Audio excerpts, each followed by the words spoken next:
ಸಮತೋಲನ ಮಾಡಿ ಪ್ರಯತ್ನಪಟ್ಟು ಬಜೆಟನ್ನು ಕೊಡುವಂಥ ಕೆಲಸವನ್ನು ಮಾಡಿದ್ದಾರೆ. ಸಂಪೂರ್ಣ ಆಗಿಲ್ಲ.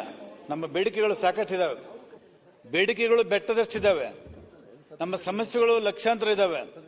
ಇದರ ಮಧ್ಯೆನೂ ಕೂಡ ಒಂದು ಪ್ರಾಮಾಣಿಕವಾದಂಥ ಪ್ರಯತ್ನವನ್ನು ಪಟ್ಟು ಈ ರಾಜ್ಯಕ್ಕೆ ಒಂದು ಬಜೆಟ್ ಅನ್ನು ಕೊಟ್ಟಿದ್ದಾರೆ. ಅದಕ್ಕೆ ನಾನು ಸ್ವಾಗತವನ್ನು ಮಾಡ್ತೇನೆ. ಮಾನ್ಯ ಅಧ್ಯಕ್ಷರೇ, ಸರ್ವಜ್ಞನೊಂದು ಮಾತಿದೆ, ವಚನ, ಸರ್ವಜ್ಞನ ವಚನ. ವೆಚ್ಚಕ್ಕೆ ಹೊನ್ನಾಗಿ,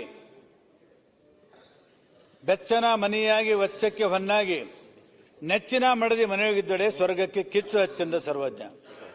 ಅಂದರೆ ದುಡ್ಡಿನ ಮಹತ್ವ ಎಷ್ಟಿದೆ ಅನ್ನೋದು ಸರ್ವಜ್ಞನ ಆಗಿನ ಕಾಲಕ್ಕೆ ವಚನಕಾರ ಬೆಚ್ಚನ ಮನೆಯಾಗಿ ವೆಚ್ಚಕ್ಕೆ ಹೊನ್ನಾಗಿ, ನೆಚ್ಚಿನ ಮಡದಿ ಮನೆಯೊಳಗಿದ್ದಡೆ ಸ್ವರ್ಗಕ್ಕೆ ಕಿಚ್ಚು ಹಚ್ಚಂದ ಸರ್ವಜ್ಞ.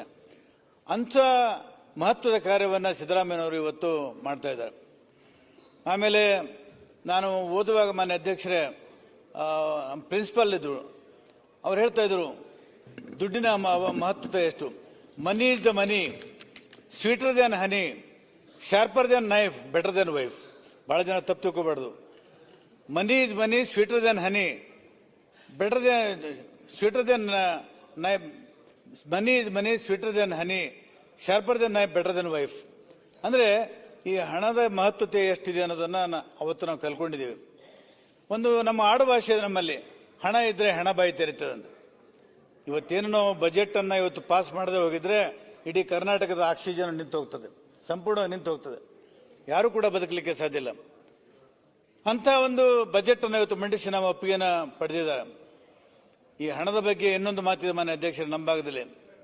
ಖುದಾ ಕಸಂ पैसा कोई खुदा नहीं है, फिर भी खुदा से कोई कमी नहीं है. ದೇವರ ಹಣೆ ಮಾಡಿ ಹೇಳ್ತೀನಿ, ಹಣ ದೇವರಲ್ಲ, ಆದರೆ ದೇವರಿಗಿಂತ ಕಡಿಮೆನೂ ಅಲ್ಲ. ಅಷ್ಟು ಈ ಹಣಕ್ಕೆ ಬೆಲೆ ಇದೆ. ಕಾಂಚನಂ ಕಾರ್ಯಸಿದ್ಧಿ ಅನ್ನುವಂಥ ಮಾತನ್ನು ನಾವು ಯಾವತ್ತೂ ಕೂಡ ಹೇಳ್ತೇವೆ.